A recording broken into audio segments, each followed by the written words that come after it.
Assalamualaikum warahmatullahi wabarakatuh. Di video kali ini kita akan membahas konsep statistika dan peluang dari kelompok B PJJ Matematika Kalbar tahun 2021. Baik, mari kita mengenal statistika. Nah, apa sih sebetulnya statistika itu? Statistik adalah ilmu yang mempelajari cara kita di mana kita bisa mengumpulkan, kemudian mengolah data, menganalisis, menyimpulkan dan menyajikan informasi atau data secara akurat ya. Jadi itu adalah pengertian dari statistik. Jadi ilmu statistik itu nanti kita akan mempelajari tentang bagaimana kita mengumpulkan data yang baik, kemudian setelah itu kita olah datanya, kita analisis, kita simpulkan, baru kita sajikan dalam bentuk data yang akurat. Nah, biasanya ilmu statistika ini dalam kehidupan sehari-hari sering kita jumpai dalam kegiatan survei. Biasanya kalau sudah mendekati masa-masa pilkada atau pilpres, banyak survei-survei yang bermunculan. Ya kan? Nah, survei dari pilpres atau dari data-data partai siapa yang akan menang, kemudian, nah itu menggunakan ilmu statistik untuk mengumpulkan, mengolah, dan menganalisa. Nah, sehingga nanti akan keluar nih, kira-kira siapa nih calon presiden atau calon kepala daerah yang kira-kira kemungkinan menangnya akan banyak. Nah, itu semua menggunakan ilmu statistika. Nah, ada beberapa istilah dalam statistika yang akan kita pelajari. Yang pertama adalah data. Data adalah sekumpulan informasi atau ada dua jenis data, yaitu data primer yang diperoleh secara langsung. Misalnya adalah ketika kita mau mewawancara seseorang. Nah, kalau kita mau mewawancara seseorang atau kita memberikan kuesioner kepada seseorang, nah itu disebut dengan data primer. Artinya, datanya kita peroleh secara langsung dari narasumber. Dan yang kedua, ada data sekunder, yaitu data yang sudah diolah. Ini kalau misalnya tadi kita melakukan wawancara atau kita mengisi kuesioner, kemudian hasil dari wawancara atau kuesioner kita diambil oleh orang lain datanya, kemudian dijadikan sebuah penelitian. Nah, data itu sudah termasuk data yang sekunder ya, karena diperolehnya tidak secara langsung dari narasumber. Kemudian ada datum. Kalau datum adalah sebagian dari kumpulan data atau informasi. Kemudian ada populasi. Nah, kalau populasi ini adalah sekumpulan orang atau benda yang akan diteliti. Tadi misalnya kalau kita menggunakan contoh pilpres, berarti populasi untuk pilpres itu adalah seluruh warga negara Indonesia yang mempunyai hak pilih. Nah, berarti itu populasinya. Kemudian sampel. Nah, sampel adalah sebagian dari populasi yang akan lebih dalam lagi diteliti. Nah, kalau kita lihat di berita-berita misalnya ada lembaga survei A, ada lembaga survei B. Nah, biasanya mereka ketika mau melakukan survei, mereka akan menggunakan sampel.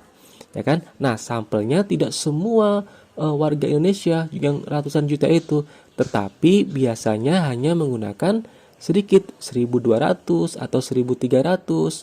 Nah, itu yang akan dijadikan sampel penelitian.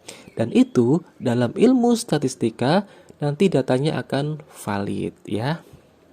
Kemudian ada frekuensi, adalah jumlah data tertentu yang memiliki karakter yang sama. Misalnya, jumlah atau frekuensi anak berumur 10 tahun ada 6 orang. Atau misalnya dalam suatu ulangan matematika, yang mendapat nilai 8 ada 2 orang. Yang mendapat nilai 7 ada 5 orang. Nah, itu namanya adalah frekuensi. Kemudian cara pengumpulan data. Ya. Yang pertama, data bisa dikumpulkan dengan berbagai cara. Yang pertama ada observasi, yaitu teknik pengumpulan data dengan cara mengamati. Contohnya mengobservasi perilaku katak atau mengobservasi perilaku manusia. Biasanya kalau observasi ini tekniknya kita tidak bersentuhan langsung dengan objek yang kita amati, ya. Kita observasinya itu atau pengumpulan datanya itu dari jauh dengan cara mengamati agar apa? Agar hasilnya nanti objektif. Nah, kemudian yang kedua ada wawancara. Nah, kalau ini adalah teknik pengumpulan data dengan mengajukan pertanyaan secara lisan. Nah, biasanya untuk mengetahui hal-hal yang lebih mendalam dari responden. Biasanya kalau kita mau wawancara, kita langsung bertanya ke narasumber, misalnya namanya siapa, kemudian hobinya apa, atau pendapatnya tentang suatu hal apa. Nah, itu bisa dengan wawancara. Tetapi, tidak semua orang kan mau diwawancara. Nah, maka ada cara yang ketiga. Kita bisa menggunakan kuesioner, ya, yaitu pengumpulan data dengan memberi beberapa pertanyaan kepada responden untuk dijawab. Jadi kalau misalnya ada yang malu untuk diwawancara, kita bisa menggunakan teknik yang ketiga yaitu kuesioner, ya. Nah, di sini ada beberapa contoh soal tentang populasi dan sampel, ya. Kita lihat yang pertama. Beberapa siswa MTSN 3 Kota Tangerang akan melakukan penelitian tentang kenakalan remaja di Desa Batu Jaya. Nah, populasi dari penelitian tersebut adalah yang mana nih kira-kira nih? Nah, tadi populasi itu apa? Kita lihat lagi. Populasi itu adalah di mana ya? Nah, di sini populasi adalah sekumpulan orang atau benda yang akan kita teliti, ya. Nah, jadi kita kembali ke soal. Nah, populasi itu adalah sekumpulan benda atau orang yang akan kita teliti. Nah, di sini ada beberapa siswa MTSN 3 yang akan melakukan penelitian tentang kenakalan remaja di Desa Batu Jaya. Berarti populasinya apa nih dari penelitian itu?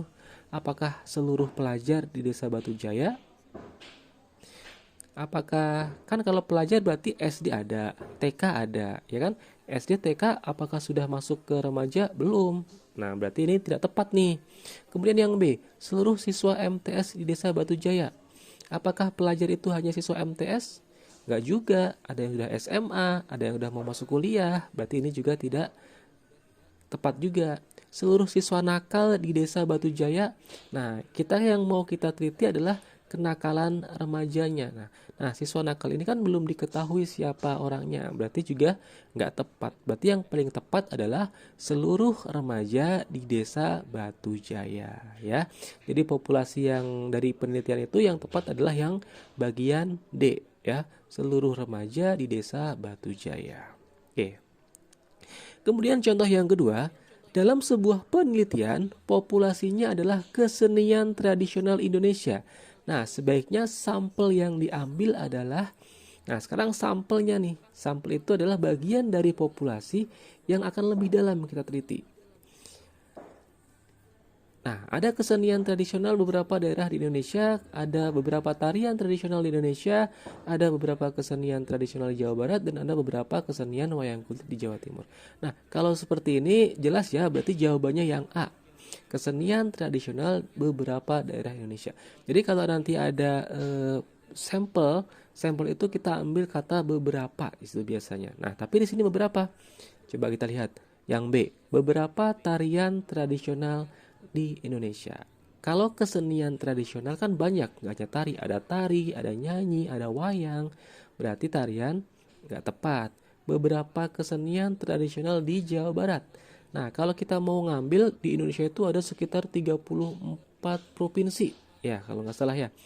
Nah, dari 34 itu masa kita hanya mengambil satu provinsi? Berarti kan nggak cukup kan, harus beberapa provinsi. Berarti juga tidak tepat. Begitu juga dengan yang D, beberapa kesenian wayang kulit di Jawa Timur. Nah, ini tidak spesifik nih, ini hanya wayang kulit yang ada di Jawa Timur. Padahal kesenian tradisional di Indonesia itu banyak sekali. Jadi jawaban yang tepat adalah yang A, kesenian tradisional beberapa daerah yang ada di Indonesia. Nah, itu sampel penelitiannya sebaiknya. Oke. Nah, itu tadi adalah pembahasan tentang statistika, yaitu kita mengenal dulu deh statistika itu apa, kemudian nanti ada beberapa istilah yang ada di statistika yang bisa kita pahami, ya. Kemudian yang selanjutnya adalah peluang.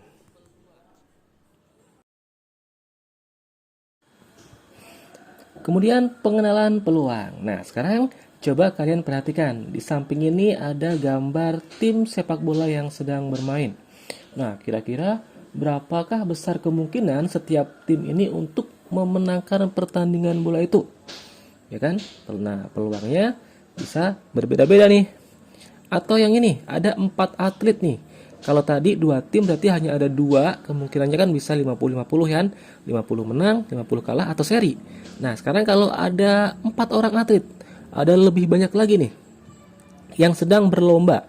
Kira-kira berapa kemungkinan setiap atlet ini untuk memenangkan perlombaan? Nah, untuk menjawabnya kita harus memahami dulu apa sih itu peluang. Nah, definisinya peluang itu adalah satu topik dalam matematika yang mempelajari kemungkinan dari suatu kejadian. Nah, itu namanya adalah peluang. Jadi ada topik dalam sebuah matematika yang khusus untuk mempelajari kemungkinan dari suatu kejadian. Misalnya di kemungkinan dari suatu kejadian pertandingan bola, atau tadi suatu kejadian dari pertandingan lomba lari. Nah, kan? Nah, dua buah istilah yang penting dalam peluang. Yang pertama adalah ruang sampel. Nah, itu adalah kumpulan semua kejadian yang mungkin terjadi. Nah, dalam menulis atau membuat atau menghitung ruang sampel, kita bisa memakai beberapa cara seperti menggunakan tabel, membuat diagram, kemudian himpunan pasangan berurutan, atau aturan perkalian. Nah, kemudian yang kedua ada titik sampel. Nah, kalau titik sampel ini adalah masing-masing kejadian dalam ruang sampel. Biasanya disebut anggota ruang sampel ya. Jadi titik sampel itu disebut juga dengan anggota ruang sampel. Nah, kita akan mencoba membahas tentang ruang sampel dan titik sampel pada koin. Karena biasanya yang sering kita lihat adalah salah satu kejadian yang sering diamati adalah tentang pelemparan koin. Nah, koin itu memiliki 2 buah sisi, yaitu angka dan gambar. Nah, ini ada angka dan gambar ya, angka 200, gambarnya gambar burung Garuda biasanya. Nah, sehingga dalam pelemparan satu buah koin terdapat 2 buah kejadian yang mungkin terjadi, ya kan? Jadi kalau kita melempar satu koin, kemungkinan terjadinya adalah 2, yaitu munculnya gambar atau angka. Itu sudah pasti, berarti kemungkinannya kan 50%, 50%, bisa angka, bisa gambar. Nah, bagaimana jika terdapat 2 koin atau lebih? Nah, untuk menentukan banyak anggota ruang sampel atau kejadian yang mungkin terjadi, kita bisa menggunakan rumus seperti ini nih. Ya. Rumusnya adalah NS sama dengan 2 pangkat N ya, banyaknya kejadian yang mungkin terjadi itu sama dengan 2 pangkat N, di mana N adalah jumlah koin yang ada. Nah, misalnya kita melempar 3 koin, berarti kira-kira berapa banyak anggota ruang sampel atau kejadiannya? Berarti kalau kita melempar menggunakan 3 koin, berarti kita menggunakan persamaan yang ini nih, 2 pangkat N. Berarti 2, karena 3 koin, maka 2 pangkat 3. Nah, berarti 2 pangkat 3 itu sama dengan, ya betul, 8. Kalau kita menggunakan 5 koin, berarti 2 pangkat 5, ya kan? 2 pangkat 5 sama dengan 32. Ya, berarti ada 32 kejadian, ya. Nah, nanti kita akan bahas lagi nih kejadian-kejadiannya, cara menentukannya secara lebih spesifik di pertemuan-pertemuan berikutnya. Nah, untuk hari ini kita cukup mengenal dulu apa itu peluang, apa itu ruang sampel, dan apa itu titik sampel, ya. Oke, demikian sedikit pembahasan dari kelompok kami tentang konsep statistika dan peluang. di mana kita hanya mengenalkan saja sebentar tentang kedua konsep tersebut ya. Semoga bermanfaat. Kurang dan lebihnya kami mohon maaf. Assalamualaikum warahmatullahi wabarakatuh.